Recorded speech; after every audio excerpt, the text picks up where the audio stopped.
So, bro, just picking up on that then, how did you feel when when, we'll get to Body, but when Body was doing well and the press was still having a go at it? Yeah, I knew it was coming though. I knew it was coming. I wasn't, they say all press is good press, you know what I mean? And you don't pay attention to it because you know what you do. That's why you have to stay on point. Do you get me? You have to be professional at the right time, do you know what I mean? My artists, they're professional, do you know what I mean? Like us as managers, we're professional, so it's like, you don't entertain it. Let them do what you want. When you start engaging with them and you try to go to war with them, which is what I had to learn, is like, you don't win. You don't win that way. How you beat them is going #1. Because it's still on radio, isn't it? Do you know what I mean? Like, you're laughing in their face and they can't do anything about it, and that's the beauty of it. But you have to appreciate us now. Do you know, how did Russ take to it? Is he kind of numb to it, or how does he feel when he starts seeing negative things about his music? Russ, how he takes it to now, like, what's so good about Russ, I've seen his journey from when he just had picky hair in the studio. You know what I'm saying? Like, what he thinks now today, now it's like, he's so focused about making his family proud and just being the best. Like, because of the Michael Jackson, the drill. The person the artist that he's even relating to is the greatest performer of all time for what they deem as just street music. Do you get what I'm saying? So it's like, his ambitions go higher than even the genre itself. So how he sees it doesn't matter what is thrown at him. He's just like, okay, you know what? Yeah, you might not like it, but I've got people that do, and I'm gonna prove to you what my music's about. I'm gonna show you. And that kind of motivates me even more to go hard for him. Do you know what I mean? As a manager, because it's like, oh, right, you're going hard. I need to go even harder. Do you know what I mean? So. Tell me, do you remember how you first met Russ? Like, how I met Russ was, it's a funny one how I met Russ, you know. He was cool. Him and Taze, I met them at the same time. They're from an area called Penge. They were from an area called Penge. And I saw their music online, and I was like, oh, these guys are kind of hard. But they look like, as everyone says, people say, oh, these guys are gonna stab you up and all this crap. Do you know what I mean? But nah, I see, you know what, I'm a sucker, like I said, I'm just a sucker to help people, do you know what I mean? And when I phoned Russ, because Russ is also, at them times, he used to be just a apparel person, he'd be like, who's this? No, you're Bookie, man, you're Bookie, I'm not linking you. And I think because at the time, I was managing someone that he wasn't really cool with. So, do you know what I mean? But I came to link them. I came to link them in Penge. I went to their studio. Pulled up? Yeah, I pulled up. Do you know what I mean? I pulled up. Do you know what I mean? I gave Russ his first ever pound in music. First ever pound. Do you know what I mean? And I showed him my loyalty, like, bro, like, I'm here to help you, bro. Like, do you know what I mean? A lot of these young people, I'm here to help. Sometimes they don't understand it straight away, and I get it. Do you get what I mean? But I make them understand. Do you know what I mean? But yeah, that's how I met him. What was the vibe when you first actually? Oh, when I first met him, it's like studio vibe, yeah, Mr. Watts' studio in Penge. Do you know what I mean? It was just good vibes, like explaining what I do, do you know what I mean? He knew a little bit about me, he didn't really understand. Them times he had no knowledge about music. Do you get what I mean? Like, now he has like a lot of knowledge, and it was just like, but for me, what's kind of sad is that, rah, this guy's got talent. He doesn't even know how far he can really, really go. I could see it from early. Do you know what I mean? Like, he just couldn't see, he just thought, you know, I'm on the streets. I'm rapping. If I make money, I do. If I don't, I don't. And that's kind of sad to think like that. And I used to always encourage him, like, don't do this, don't do that, don't bang out. Do you know what I mean? But it's a learning thing, which he's had his own journey that he's learned. Do you know what I mean? So the vibe with him at Verse was just normal, man. When he was going through a lot of his situations with his first label deal, like, were you still around at that time? Yeah, I still run out. But how was it like seeing him getting jammed up like that though? Because it was. Like, I did tell him, innit? Do you know what I mean? But do you know what I mean? But it's like, at the end of the day. Did you see it coming? To be honest, I wouldn't say I saw it coming because I didn't see it going like to where it's gone. But I did see like people trying to take advantage, and I've always warned him like from the get-go. He'll tell you like, bro, be careful, bro. When you're popping, everyone's gonna be smiling in your face. You gotta look after yourself. But unfortunately, for a lot of like the young artists, people just take advantage of them, which is so frustrating. Do you know what I mean? But Russ is like, he's a man that he learns from his mistakes anyway. Do you know what I mean? And it's like, them times I wasn't his manager, I was advised. I remember when, it was funny, like, I remember when he done, I think, Gunlean, or he done the Irish tune, and I think Relentless was phoning him. And he got email. He couldn't believe that he was even getting emails from labels. And he called me, he's like, is this real? I'm like, yes, it's real, Russ. Like, do you know what I mean? But for me, that makes me happy, like, you know what I mean? Like right, he's slowly going into that professional world. Like, he's started to understand, like, you know, there's a certain way you have to deal with things now. There's, like, people are paying attention to you as an artist, you know what I mean? So it's like, yeah, like, I was always advising him there, as a big bro, that's how it is, like. Do you know what I mean? Like, he'll phone me, we'll argue, do you know what I mean? But I'll always tell him what I feel was best for him, but it's always his decision, not mine. Do you get what I mean? So that's the kind of approach that I've always had to it. Bro, like I said, okay, so let me set up the Body track. Body is it's our biggest, it's the biggest #1 we've ever had in our culture, right? Like, from black, I mean, let's say street music, because I'm sure someone may find another black artist who's made a song that may perform well, but in our generation, no song's performed statistically as well as that as a #1, right? Walk me through how that whole, because I'm not familiar with how the whole song went together, like who produced it, how, did it start with Tion, did it start with Russ? Because I've seen like Tion when he was showing like the voice notes, like obviously you was there, like how did it come together from your point? What's mad is like, the initial team behind this was like, it's mad because it's like FF side, from the production side with Gotcha, then you have One of a Kind with Russ, me and Jules, and then you have the GDS, which is Tion, Terry, Nino, and Glenn. Do you know what I mean? And the creative, all props to Russ, Tion, and Gotcha, because I believe in that when it comes to the music side of things, let the artists do what they're gonna do.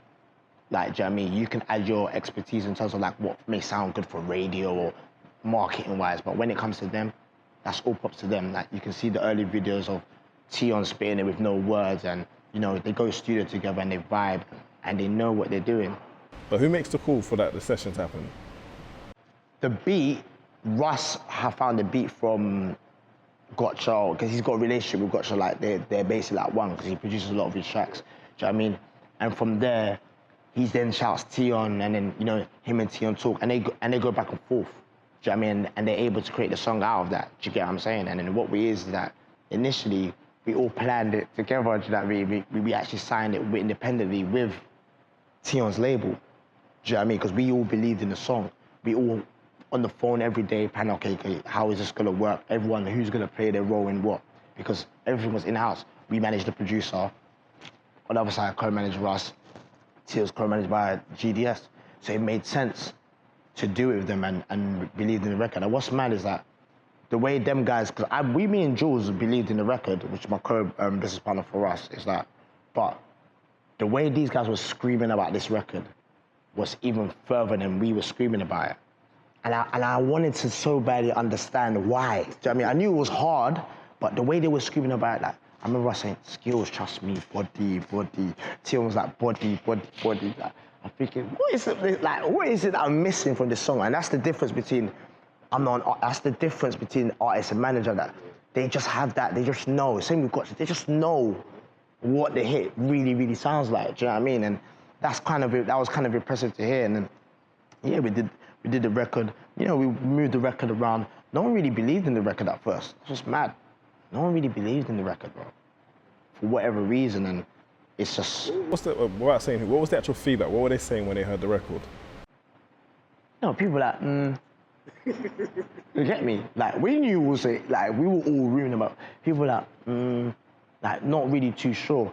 For what reason, I'm not too sure. It's obviously now when people see it going off, everyone was like, yeah, do you know what I mean? And then, you know, it's upstream to Atlantic and whatnot, but it's like, at the beginning, people were just like, it was really only us lot that knew was it, like, this is gonna slap. Do you get what I mean? Sorry bro, just sorry to interrupt. When you shot the video, was it still just GDS, or had Atlantic at that point already? No, when we shot the video, when I think, because Tion was the one that, you know, he got in contact with Wawa, I think initially.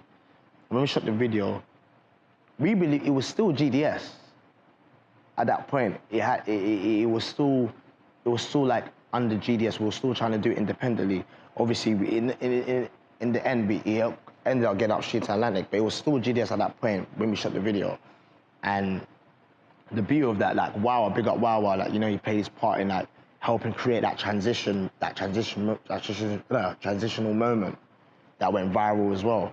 So it's like a lot of the early stages were from an independent aspect, which is mad to think. And then, you know, we're all just sitting there thinking, damn, this is actually mad, like this record's actually gone to #1. But when we think about where it was first created or how every single person played their role, it's amazing. Can I ask you, bro, like, and again, if you don't have to specify it, what point does it get upstream? Is that when it's moving in the charts, or is that when it's going viral? Because it's like, what part did the label say, okay, cool, we want to take this on? So it's like, the track was just too mad, bro. I'll be honest, like, after, like, you know, I think Tion's label was going back and forth with, like, the majors just to solidify some things legally wise. But, like, before the track even came out, people were already doing TikToks to the bloody, the trailer. Do you know what I mean? So it was like, no matter what happened, was like, it was too good to be true. Transition. Yeah, do you know what I mean? Do you know what I mean? It just went too big.